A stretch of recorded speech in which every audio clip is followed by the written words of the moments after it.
All right, there we go. And so you know that we're in the middle of a lecture series on the lifespan revolution, justice, care, and ethics. But as I said, I also am interested in not neglecting or bypassing contemporary politics. And it seemed like, given that Thursday, officially, the United States exceeded its statutory debt ceiling. I shouldn't say exceeded, hit its statutory debt ceiling. And at this point, we are working with borrowed time and special accounting tricks. And let us hope that those will probably get us through the next 6 months, but that we are entering a period of brinkmanship in Congress around extending or raising or lifting that debt ceiling in order to avoid a crisis, that this would be a good opportunity to talk about these issues. And I will see how this goes. I suspect we may have our hands full just talking about this, but I do have more to talk with you about the lifespan revolution. And as difficult, tricky, awful as the situation is with the debt ceiling, I'm finding a lot encouraging in the reading that I'm doing on the lifespan revolution. And so I do promise I will be pivoting back to those themes. I have emphasized the fragility in the world economy as one aspect of this crisis, and we'll get to the idea that just as when we talk about the United States raising its interest rates, when we talk about the United States potentially defaulting on its bonds, we're not talking in 2023 about a local phenomenon, something that can be cabined within the confines of the nation state, the United States of America. It will have cascading effects throughout the world economy. And as I will emphasize, the uncertainty that the failure to clearly indicate that we will resolve this issue before it becomes a crisis, the uncertainty that that generates will probably start to have ramifications throughout the world economy. And so I put, with apologies, one of these awful images of hunger throughout the world, as well as homelessness in the United States, on the board. The idea that very often the outcome of an economic crisis is to accelerate inequality, that it often falls much more heavily on the backs of ordinary working people. And then in the title, I'm obviously placing responsibility where I believe it is appropriately directed, located, and that is with the Republican Party. And so there is only one political party that for more than a decade now has used holding the debt ceiling hostage as a political tactic, and that is the Republican Party. And so I want to not only look at the debt ceiling and the fragility of the world economy, but also the partisan roots of this crisis in recent changes in the Republican Party, and why it's become a party that, as I say, has surrendered to chaos. So that's the agenda for today. I will give you a little bit of an overview to start things off. And right, the first thing to notice is that we have a debt ceiling, right? And this is a kind of peculiar scenario. In searching for an analogy, I think perhaps you could think about the United States being like a person with a credit card, and you can make all kinds of purchases on the credit card that are going to come due at a certain point, but you are not told in advance what your credit limit is. And then once you hear from the credit card company what your limit is, then you got to start negotiations. Oh, wait a sec, I spent more than that. And so in the case of the federal government, we make annual appropriations bills. We have specific bills, whether it's defense or infrastructure or education, that commit us to certain outlays. And then quite frequently, we also have tax reform, which often ends up cutting taxes, right? And we do all this without a clear authorization to spend the money that our legislation obliges us to spend, the obligations we take on.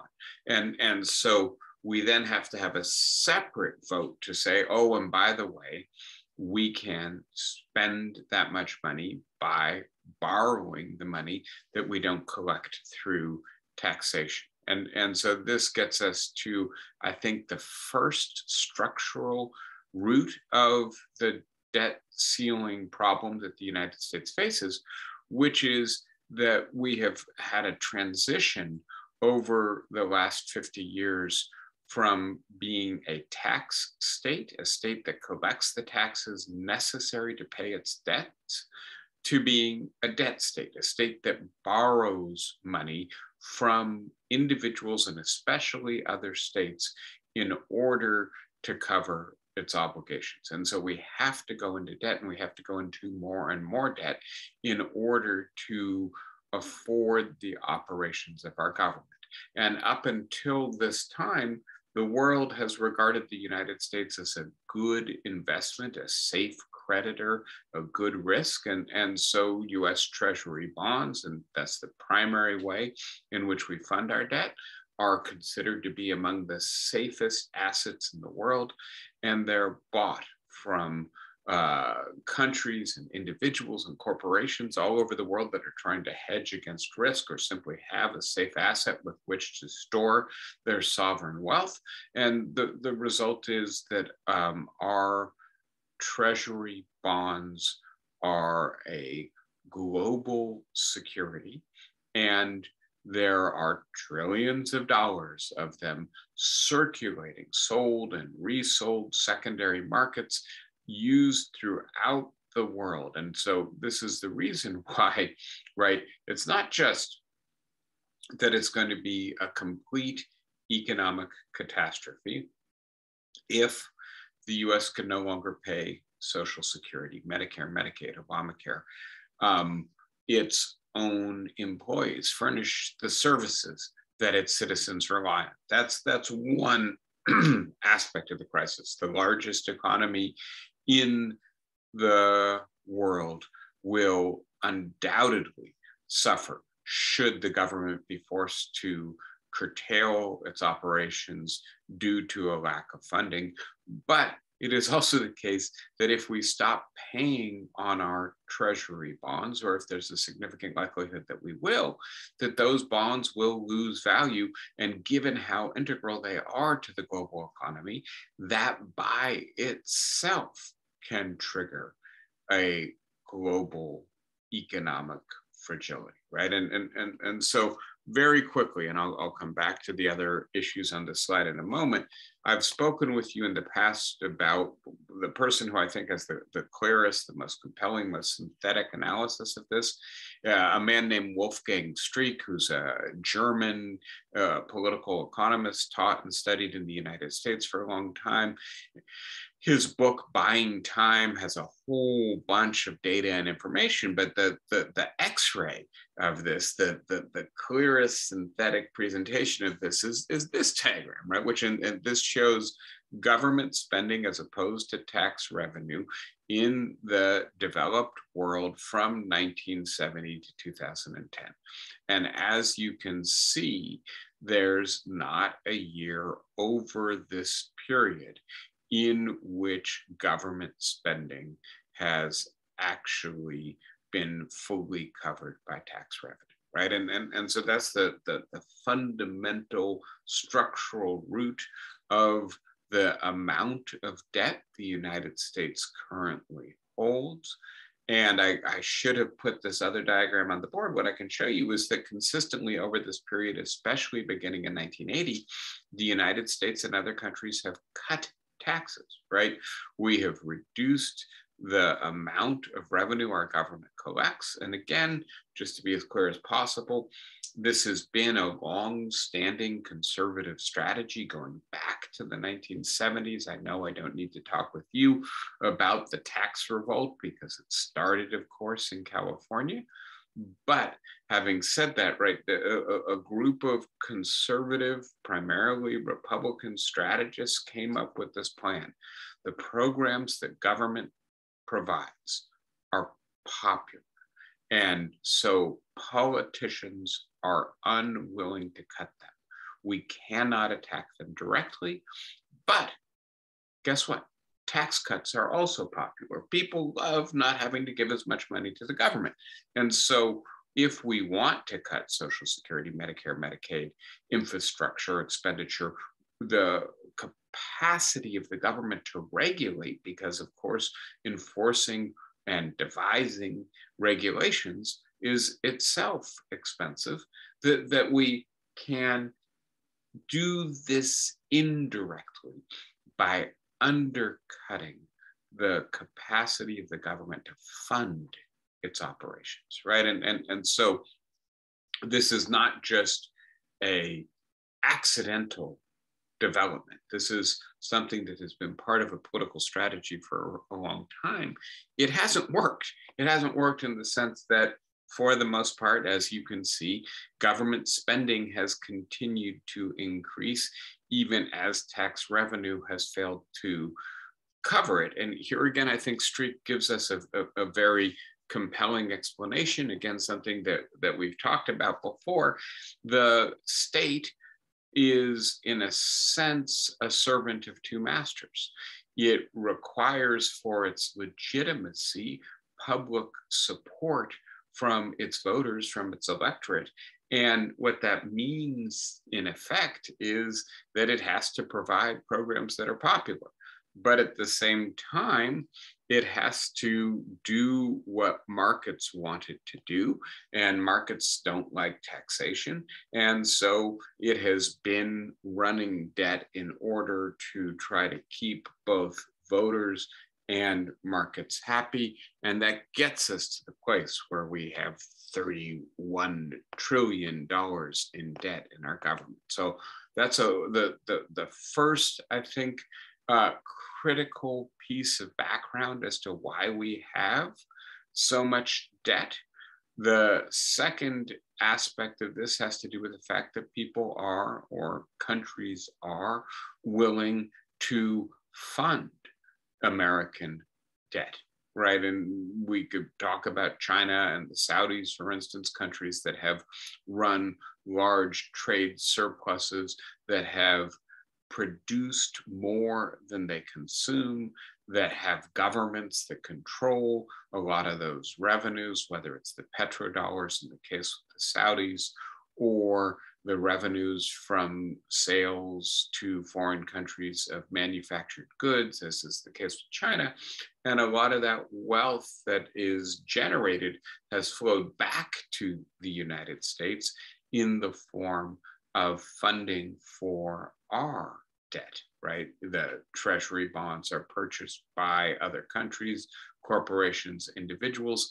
And in the environment we've been in for the last 40 years, it has been possible, in a sense, for us to have our cake and eat it too, to not collect enough taxes to fund our operations and yet to maintain those operations. And this then speaks, I think, to the third aspect of this. And I do think, to be fair, that the Republican critics of the debt state have a point, which is that this can't go on forever, right? We can't permanently, there are people who think we can, the advocates of so-called modern monetary theory, but I think most mainstream economists do not believe that this will last forever, hence the title of Streeck's book, Buying Time. Yes, this has worked for 40 or 50 years to allow us to reconcile the contradictory demands of markets and voters, but it can't go on forever. Democratic capitalism is unstable, but for the time being, we have lost the political will and capacity to impose and pay taxes when debt is so readily available. And obviously we pay taxes, we impose taxes, but we don't, as the diagram I just showed you demonstrates, levy taxes that are high enough to cover the costs of the governmental services on which we rely. So that's the basic factual background here.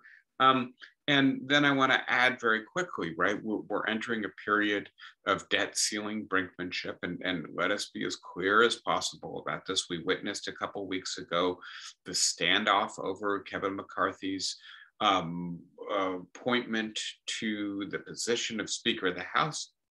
And part of what was going on there is that a core nub of the Republican Party, the Freedom Caucus, I think it's fair to call them the Chaos Caucus. They are anti-establishment. They don't like the government. They don't want the government to continue to grow. And if that means breaking its machinery, they are willing to do that. The caucus demanded that McCarthy surrender the powers that might have allowed him to discipline the rank and file of his party, the members of Congress, to pull them into line and to get them on board with increasing the debt ceiling. And so the price of having McCarthy as Speaker is that he now does not have the tools in his toolkit that might allow for a smoother resolution of this crisis. And so what we should anticipate based on the past and based on what we know about what just happened is that for the next 6 months, and basically we have about 6 months in which the Treasury can engage in bookkeeping shenanigans to make it possible for us not to default, that for the next 6 months, we will have to deal with continued brinksmanship of a kind that is going to both undermine the degree of certainty on which markets tend to rely, and as a result, possibly undermine an already fragile economy. So the clear upshot of this, I guess the next thing I'll point to, and then set up a question moving forward. This is insane, right? I mean, the idea that a relatively small number of radical American politicians is willing to risk not only the viability of the currently fragile American economy, but potentially global economic chaos in order to pursue an agenda that they know is deeply unpopular, speaks to a fundamental transformation within the Republican Party, in which the Republican Party cannot discipline its radical and restive members, in which the Republican Party is deeply beholden to constituents who support these members doing what they're doing and punish the leadership if they try to discipline the radical members. So two big questions here, in addition to the question about why we're a debt state that has a debt ceiling that is now creating all this havoc for us. One, why is the global economy so fragile? And two, why is the Republican Party so radical? That's where I want to go today. We've talked already about Streeck and his basic model for understanding how we got ourselves into this situation. Now I want to return and dig down for a few minutes on the global economy. And I spoke with you about Mohamed El-Erian and his analysis of the structural roots of inflation in the current global economy. And this is where I'll start by refreshing your memory about these ideas. And in particular, El-Erian's claim that we now have non-transient inflation. That is to say, maybe a year or two ago, I believed and others believed that the inflation we were seeing was primarily caused by bottlenecks in supply chains caused by COVID, and that we would pretty quickly return to the very low rates of inflation, 1-2%, that have been characteristic of the last 15 years of economic history at least, and really fairly stable inflation going back to the mid-1980s.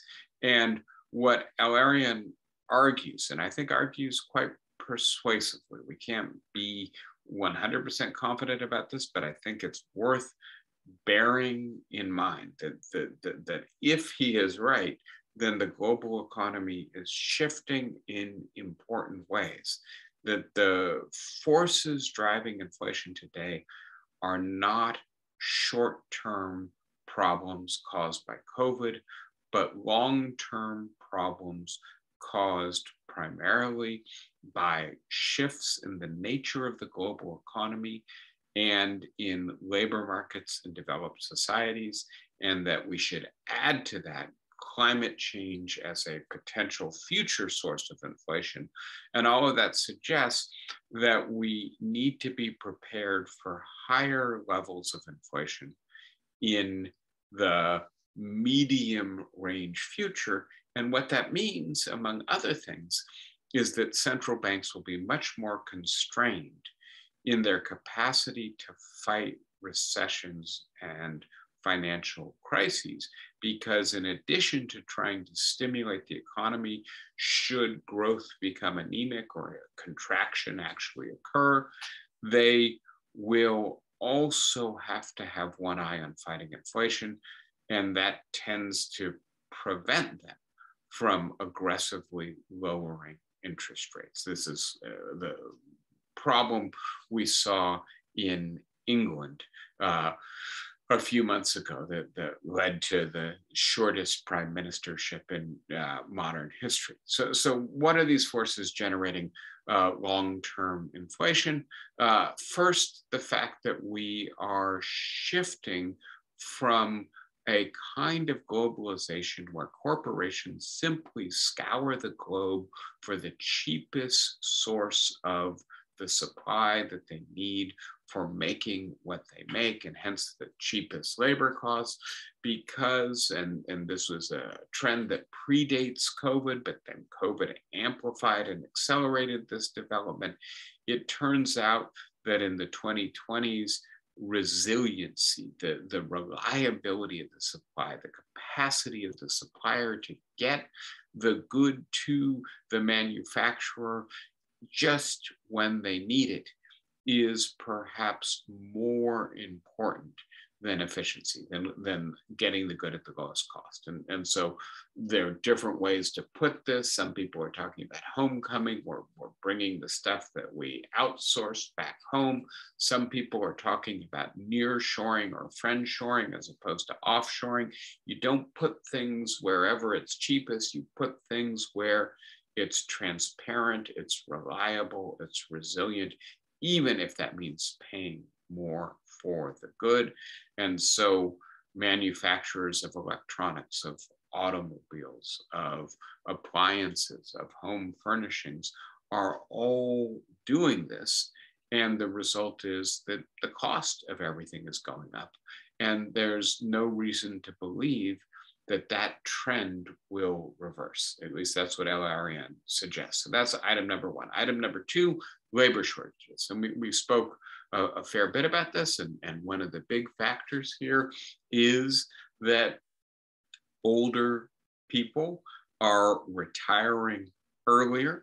That does appear to be driven by COVID, at least in part, although other economic factors may be driving it as well. We will have to see if this is a long-term trend, but it certainly does appear that insufficient labor supply is one of the big factors driving inflation. And although wages have gone up, they haven't gone up high enough to bring people back into the labor force, in part because that may involve risking their lives, in part because It may be that the jobs are just not that attractive. And so you put these things together, and you have then a second source of structural inflation. The third factor here is climate change. And this is one that Al-Arian suggests is primarily in the future, not in the present, but we have to decarbonize our economies. We have no choice about this. If we don't do this, we will potentially destroy large portions of the planet in terms of their capacity to be habitable for human life, unleash self-reinforcing ecological phenomena that may potentially destroy the habitability of the planet. So that's going to be expensive, and that's going to be another source of inflation. So all of that to say, we're moving into a new phase of globalization, a whole bunch of literature on this, some of it very recent, some of it a decade old, some of it more than a decade old, suggesting that there are very good reasons to think that the unrestricted globalization of the last 40 years is unsustainable, maybe even self-limiting, and ultimately wages are going up in China. So the incentive to get everything from China is going down. China is pivoting more to catering to its own internal markets as opposed to export-driven growth. And so this change is real, but the key thing to see here is that for 40 years, we've been working with an economic model that assumes that globalization will just keep spreading, will keep discovering new pools of untapped labor, and therefore keep driving costs down as we move from China to Malaysia to Bangladesh to Pakistan, wherever it is. And that may not be a permanent trend. We may actually be already hitting the limits of it. And so this then is giving rise to inflation, and that in turn is causing interest rates to rise. The forces seem to be structural, and so the private sector is encountering higher borrowing costs, and the result is greater fragility in the financial market. Now, I spoke with you about aspects of this a few weeks ago, but I want to drill down on it for a moment, bring in a couple other authors in addition to Al-Arian. Adam Tooze, who I've spoken with you about before, has this really, I think, comprehensive and illuminating history, economic history of the financial crisis of 2007, 2008, and its buildup and its aftermath. And to just emphasize for a moment what I think one of the key takeaways of Tooze's analysis is that we came really close to not just a Great Recession, but a Great Depression in 2007, 2008. That there was just an awful lot of fragility in the financial markets at the global level in particular, and that the central banks really had to go into emergency management mode to keep banks and other investment institutions afloat, to keep the entire world financial system from seizing up. And then a slightly more recent and I think really quite wonderful book, 2019, Katharina Pistor, German, but teaches at Columbia University in the law school, The Code of Capital, How the Law Creates Wealth and Inequality. And she and Tooze together, I think, helped to show the way in which the era of financial capital has been an era of using the law to create, the kind word here would be new, novel, innovative financial investment instruments. The language that's sometimes used is the financialization of everything, the capacity to market and sell anything and everything as a security or a derivative, and that this is as a result of the use of law and the use of markets to package and sell all kinds of obligations, debts, and potential future earnings, has created a world in which all of this money is being put into all of these opaque markets and instruments that evade regulation, that when there's regulation, there's what Pistor calls regulatory arbitrage, which is basically shopping for the laws or regulations you like. And so she gives the example of Lehman Brothers, which we know a little bit more about because it went bankrupt in 2008. And so as its creditors started to fight over paying off debts, we got to see under the hood how Lehman actually worked. And one of the things they were doing was taking a lot of their investments, which were essentially run out of New York and London, and locating the transactions just as a purely bookkeeping legal fiction in Switzerland, because they like the Swiss regulations better than the American and the European regulations. And in particular, they like the fact that the Swiss let them use more leverage to purchase their assets, and so do things that were more speculative and risky.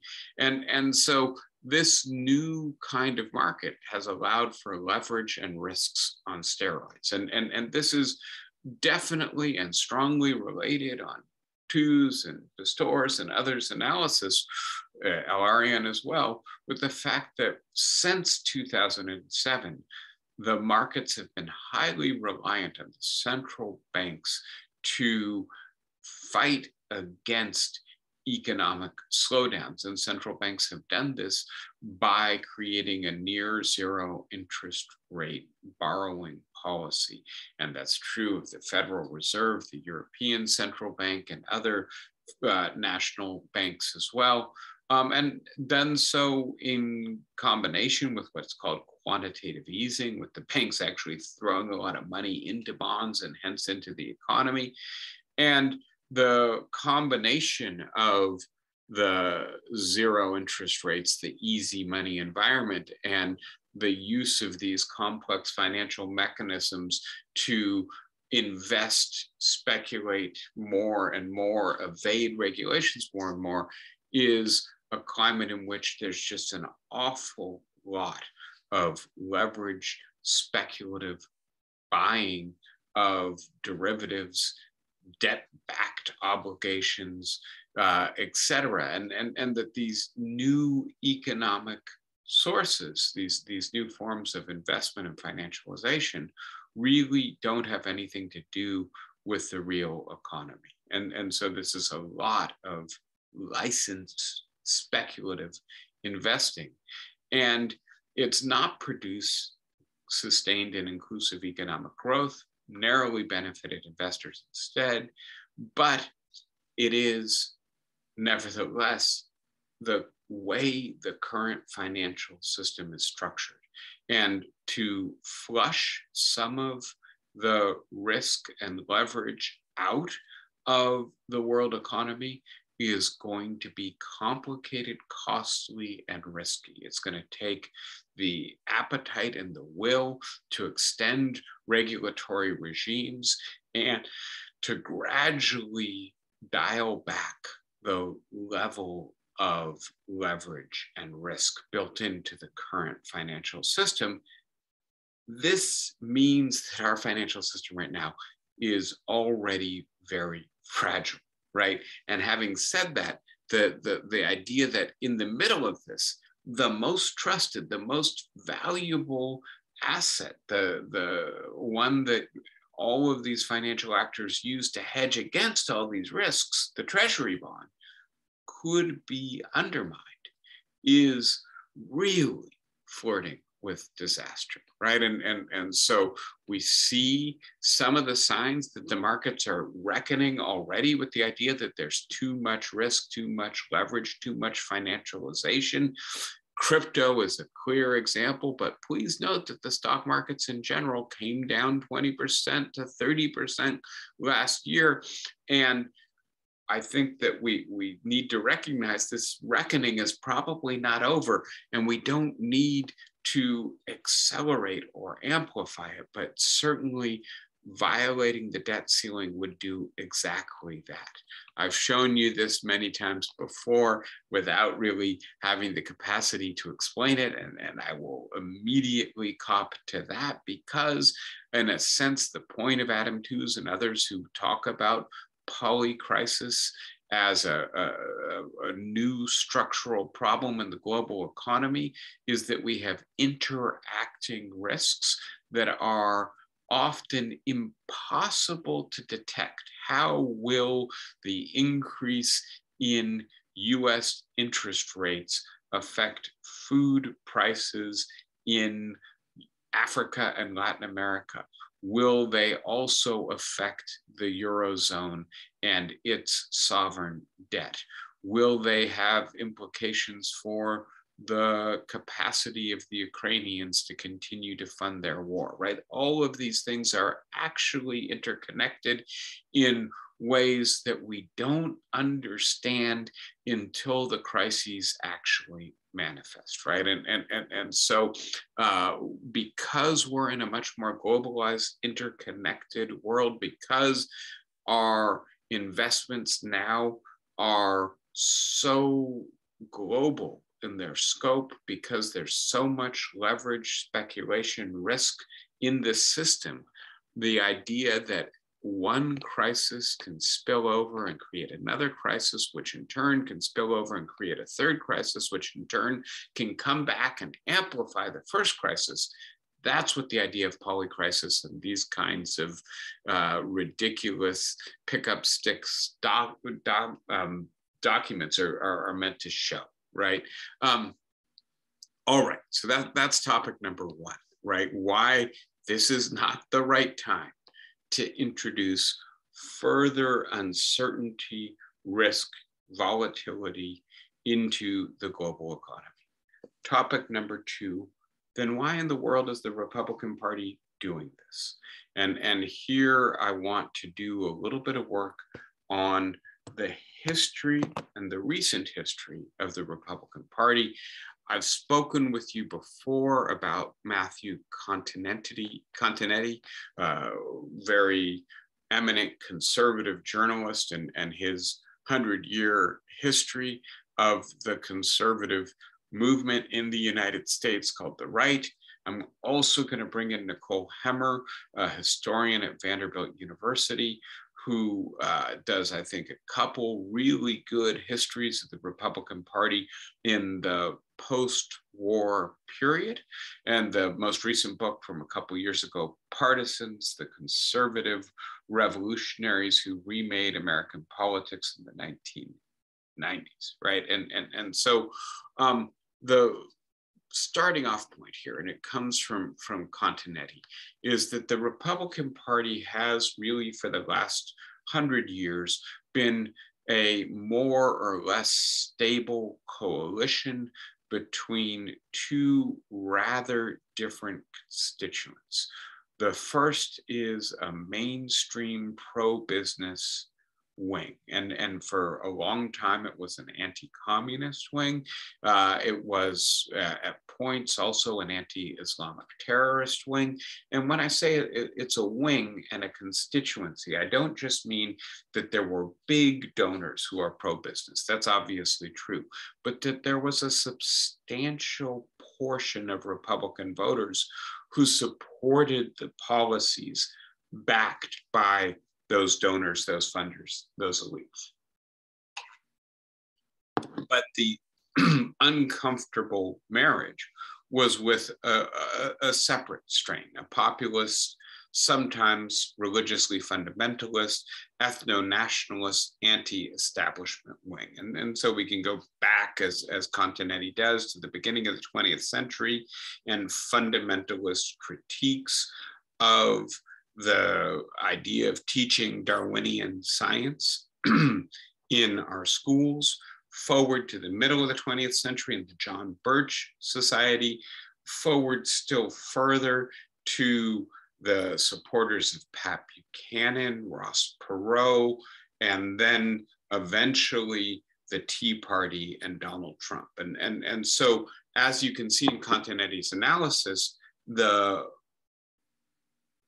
populist wing of the Republican Party was initially primarily tamed, disciplined, controlled by the mainstream pro-business wing, in part because the pro-business wing controlled the purse strings, in part because it was large enough and organized enough to tap the energy and the electoral strength that the populist wing delivered, but then to bring the populist wing to heel once elections were won and the business of governing took over. But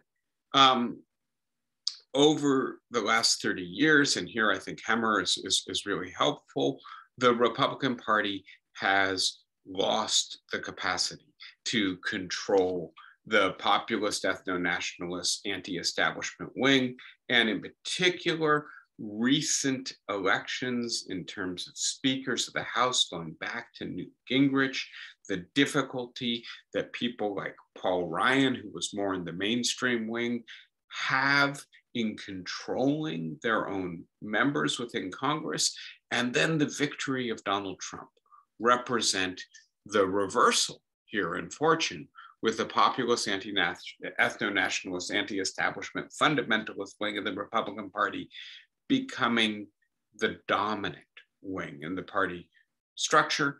And this reflects the weakening of the party. And so in this sense, I want to suggest, and you'll hear me building on the work of Daniel Sablat that we've spoken about before, that the Republican Party has become a classic weak conservative party, a conservative party that no longer controls its own constituents, sets its own agenda, organizes its own electoral forces, but in fact is very much beholden to and pushed along by constituencies it cannot discipline or control. So it cannot by itself mobilize its base in a way that I'm about to speak to in just a moment. It relies very heavily on right-wing media. And this is a media system that has catered almost exclusively to the populist, ethno-nationalist, anti-establishment constituency. And that this is played out in a series of battles, in particular between the speakers of the House and presidents. And so George H.W. Bush's inability to bring Newt Gingrich on board with his proposal to raise taxes ultimately doomed him to a one-term presidency. And as you may have seen, Donald Trump is imploring Kevin McCarthy to pass the debt ceiling, to not mess with Social Security.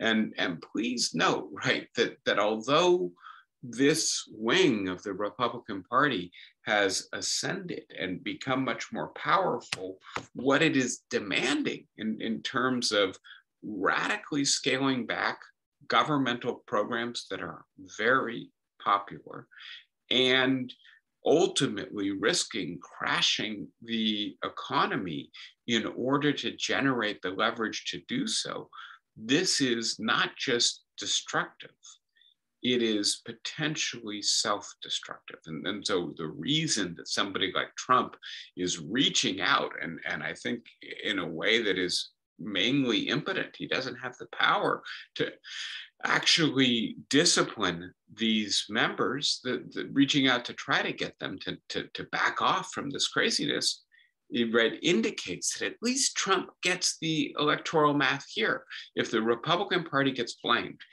either for crashing the economy or for cutting back Social Security, Medicare, Medicaid, Obamacare, all kinds of popular governmental programs, it's not going to be good for the electoral success of the Republican Party. But nevertheless, the Republican Party seems to have spun out of control here, seems to have tapped forces that are now in charge of it. So one question is, how did the Republican Party become so weak? And here I want to start with an idea that I think is not exclusively or necessarily primarily the Republican Party's fault. I think the Democrats bear a great deal of responsibility for this as well.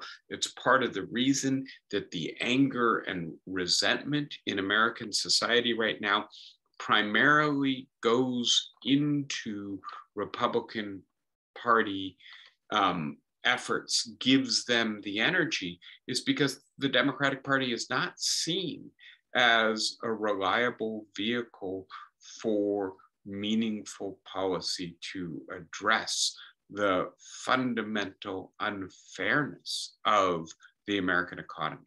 So there's a perception on the part of a large portion of the American electorate that, quote, the system is rigged. And I want to say this is at least a subjectively valid perception. It makes sense of the world that people are encountering, and probably a pretty well-grounded perception. If you look at the skew in the distribution of income and wealth, if you look at how many people have become recently economically vulnerable, if you look at who tends to benefit from various kinds of government policy, like tax policy, this is a system that benefits the already privileged. And so the Republican Party has recognized that the anger, anxiety, and resentment that this perception produces can be channeled into right-wing anti-establishment populism. In a sense, the Democrats left a vacuum or a void there for the Republicans to fill, and they've been all too happy to fill it. Second idea is that the deep-seated suspicion of government that this idea that the system is rigged generates. And I'll get into the racial dimension of this, but we should just note right now that much of this is white anger, right? More than 90% of the people who vote Republican in most recent elections tend to be white.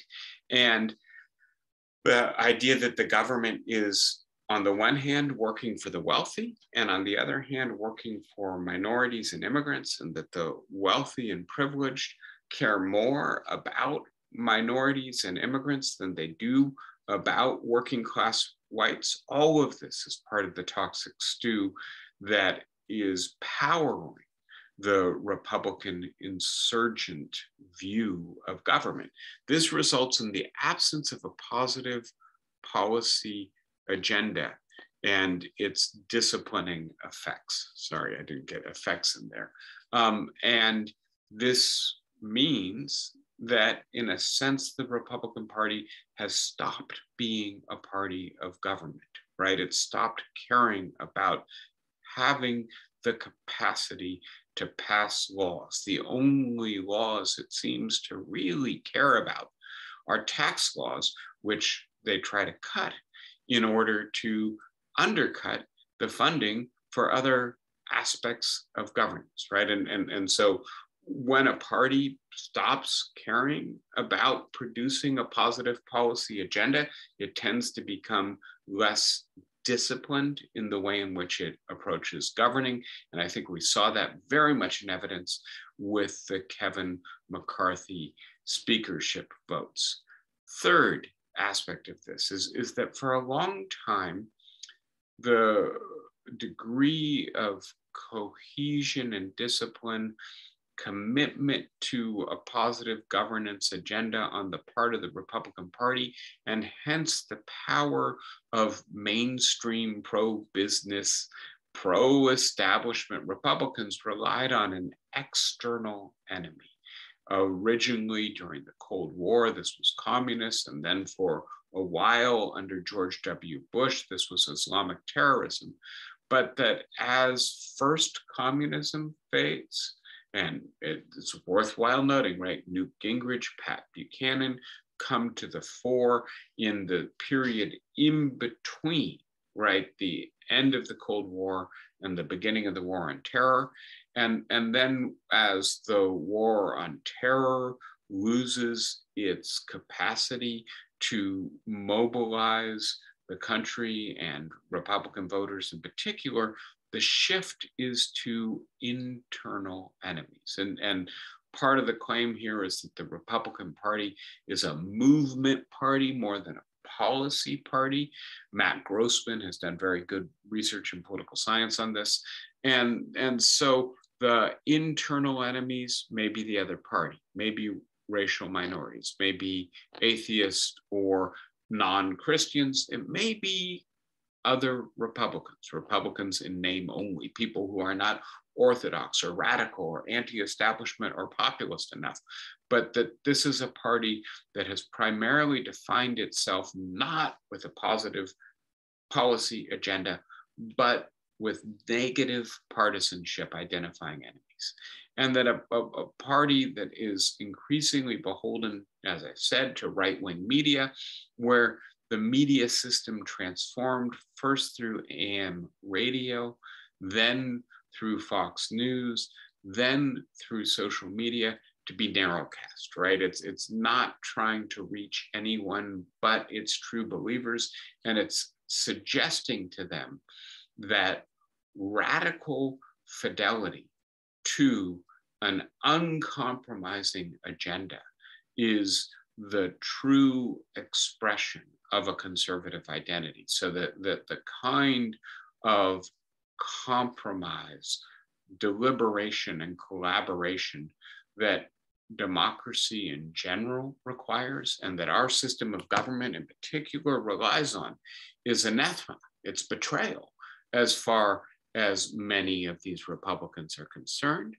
And then we had to this, the deliberate cultivation and funding of grassroots anti-establishment insurgent politics, here referring in the first instance to the Tea Party, but this has taken on a life of its own, got to the point where a candidate like Donald Trump can be opposed, at least initially, by most of the mainstream large donors in the Republican Party, and nevertheless win the presidential nomination for the party by relying on this newly mobilized grassroots funding stream.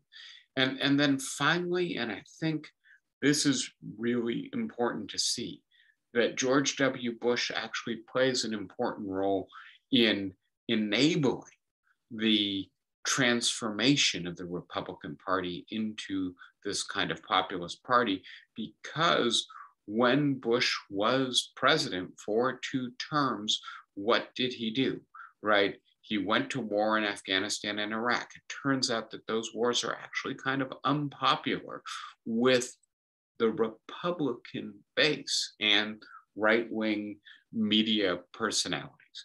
And then with the economic crisis of 2007, 2008, Bush starts what Obama finishes, which is a whole bunch of relief funding to banks, remember TARP, and to automobile manufacturers, to insurance agencies, but not to ordinary homeowners. And so we start with the perception that the system is rigged, and then we end with the idea that the representative, the face of the pro-business mainstream wing of the Republican Party further rigs the system. And this angers and mobilizes the populist, ethno-nationalist, anti-establishment wing to the point where the next time they have the opportunity, they nominate a radical. And so all of this to say, right, that it's not necessarily a majority of the Republicans in Congress right now who want to see the debt ceiling crisis play out in a protracted and destructive way, but it is the case that they recognize that the energy in their party is on the side of the minority who wants to hold the debt ceiling hostage in order to do things that the majority of Americans are opposed to. But because of the stupid way in which we finance our government operations, we have to extend, lift the debt ceiling, or suspend it altogether.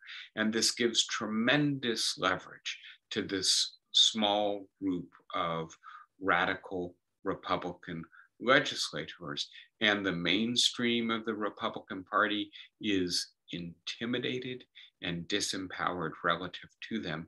And this is just one sign that one of our two main parties is sick, is dysfunctional. And I'm going to stop here, but I just want to remind you very quickly, we've talked together before about Daniel Ziblatt's history of conservative parties and the importance of a strong conservative party's support for democracy in determining the success of democracies. Remember, Ziblatt is the co-author along with Stephen Levitsky of How Democracies Die. And so, right, a scenario in which we suffer through a potential economic as well as political crisis because one of our two main parties cannot control its own radical members contributes to this environment in which I think we need to be worried that one of our two main parties has become so anti-establishment that it's willing to wreck our economy and potentially our democracy in order to express its anger, its grievance, its resentment, its destructive disdain for the path that our society is on. How's that for a nice note on which to conclude today? Sorry, but you can tell I'm animated about this. Who would like to start us out with a question or a thought?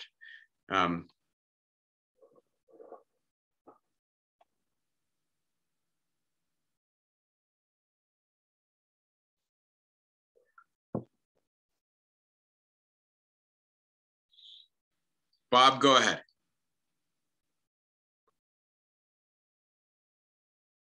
I think you're still muted, Bob. I don't want you to see me. I want you to hear me. All right. This may be incredibly naive, but it seems to me so patently obvious that the debt ceiling must be raised. Is it at all possible for the Democrats to say, okay, we're going to try and grab these older, more appropriate Republicans and go ahead and join them to raise the debt ceiling? Or are the two parties so antagonistic that that's not possible? Yeah, it's not that it's not possible. I think that the scenario that you're sketching is one of the likely scenarios for avoiding the train wreck. But having said that, it gets us fairly deep into the legislative weeds pretty quickly. One of the things that the Freedom Caucus demanded from Kevin McCarthy in order to appoint him the Speaker of the House is greater control over the committees that allow items to come to the floor of Congress, right? And they did it deliberately, recognizing that these were choke points, that these were places where they could exaggerate their influence by a disproportionate representation on key committees to keep this from ever getting to the floor of Congress, right? And that doesn't mean that they're in the majority on these committees, right? That they're a plurality on these key choke point committees. But there's at least a scenario that we have to be concerned about, that it's not going to even make it to the floor if the way in which it's going to pass is going to be through a coalition of more sane Republicans and Democrats, because the less sane Republicans have the capacity to block it from getting to the floor. So I completely understand and share your hope.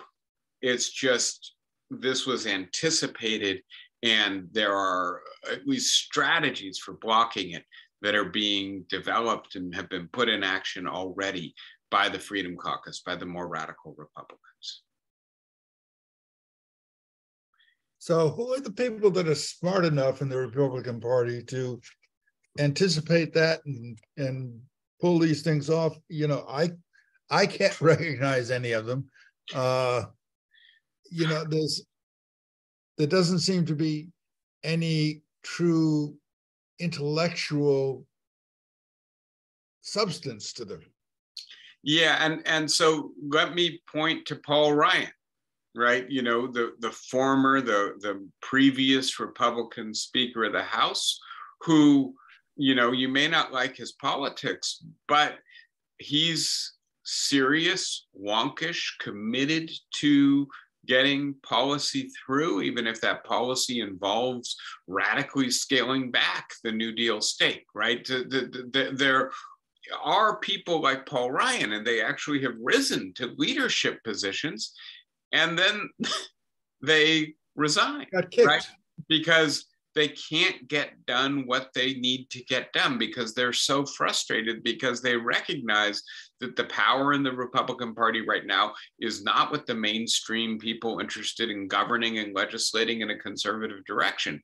And so if there's a, you know, silver lining to the possibility that we're going to exceed our debt ceiling and do damage to the credibility, the good faith and credit of the US government, damage to our economy, damage to our political system, the question is, would this finally be the kind of thing that would also discredit the anti-establishmentarianism of the Republican Party and suggest to its voters, yes, you're angry for good reasons, but the vehicle you've chosen for directing and channeling your anger is a self-destructive one. It's cutting your nose to spite your face. I suggested a few weeks ago, maybe the reverse Midas touch that Trump seemed to have in the most recent election, the fact that he dragged down support for candidates, was the sign that some voters, some Republican voters, are beginning to actually digest that this is a self-destructive path they're on, and that this would start to change the Republican Party, because I think the health of our democracy really requires a 21st century conservative party, and we're really stuck with something different from that right now. John, I see you have your hand up. Go ahead. Well, in answer to Bob's question, there's actually a much quicker answer, is that any Republican that even dared to hint that they might compromise with the Democratic Party will have pulled an instant Cheney and would be totally expelled from the party probably, as well as facing death threats, and not from other congressmen, but from some of their supporters. So that I just don't see any possibility. I mean, I really can't imagine the Democrats would go. The Democrats, I think, would go ahead and cut Social Security and Medicare before they'd in a compromise to get the debt ceiling passed. That would be my guess. And they would bank that cutting Medicare and Social Security is electoral death for the Republicans, which is a pretty good bet, I think. But it's obviously a horrible. I don't see any non-horrible outcome to this, frankly. And look at what happened to all the Republicans, and not that there are that many of them, who voted to impeach Donald Trump, right? They're all out of Congress. There aren't any anymore. Yeah, exactly. They're all out of Congress, right? And so this is the problem, right? The energy, the funding, the anger is with this side of the Republican Party. And if we've got a stupid primary system as well. I don't know, maybe I'm being too blunt, but the fact that you got to win with like the true believers in your party before you can face the general electorate gives this angry ethno-nationalist, anti-establishment group of voters tremendous power over who represents them, right? And you add gerrymandering to that, where a lot of them are running from very conservative safe districts. It makes it such that it's really hard for anybody to stand up to them. I completely agree with John on that. All right, anybody else for today? I had a funny situation. Gloria, go ahead. I just wanted to ask an economic question. We're all retired, and we count on the stability of the Social Security, right, and the bonds, Treasury, and so on. So, what is your opinion on all that? I don't want to be a fearmonger, but I assume that the political blowback from the first time Social Security checks don't go out will be so sweeping that there won't be a second time, right? So I would think you might need to plan for a month in which Social Security checks are delayed. That might not be till June. But having said that, I certainly hope it won't get to that. And I certainly hope the anticipation of the incredible blowback that would come from those checks not going out would be enough to ultimately force compromise. John, were you going to say something about this? No. But what about investment in treasuries? So again, I think, boy, this gets us into very speculative territory. And so I want to be careful, Gloria. But I think the world wants treasuries to be a good, secure place to park assets that you don't need to grow rapidly, but you want to be safe, right? So there's just an awful lot of money that wants to backstop treasury bonds. So yes, I do think that these kinds of shenanigans, the longer they go on, the more dangerous they appear, the more willing the Republican Party seems to be to inflict damage on the American and world economy in order to take hostages and extract the concessions it wants, the more international investors will look for other places to put their money. And so that may drive the value of treasury bonds down. Part of the problem here is that there aren't great alternatives, right? I shouldn't say problem. Maybe that's a silver lining again for the United States. But having said all of that, nobody has a crystal ball with this stuff, but for the reasons I covered at the beginning of the lecture, we're perhaps in a higher inflation environment. The result is that central banks are now going to be handcuffed in their capacity to use low interest rates to stabilize markets. The fact that there's all this incredibly speculative, deregulated or unregulated investment on steroids coursing through the economy leads me to worry that the world economy is very fragile right now. And I'm sorry to have to say something that I know is scary news. But having said that, you know, the economy is so complex, it's also very hard to predict. So I don't want to claim to have any confidence that things are going to get definitely worse. I just think this is the wrong time to be playing chicken with the economy, given all the other fragility in it. All right, everybody. I was trying to say I had this funny thing last week where the video was so long, we talked for so long, I couldn't get it uploaded for a long time. I think we should end it before it gets to be too long to share with the people who weren't here live. Thanks, everybody. And I want to get us back to the lifespan revolution stuff next week. The stuff I'm reading, I think you'll find fascinating. So take care, have good weeks, and I'll look forward to seeing you all next Saturday. Bye-bye, everybody. Thanks.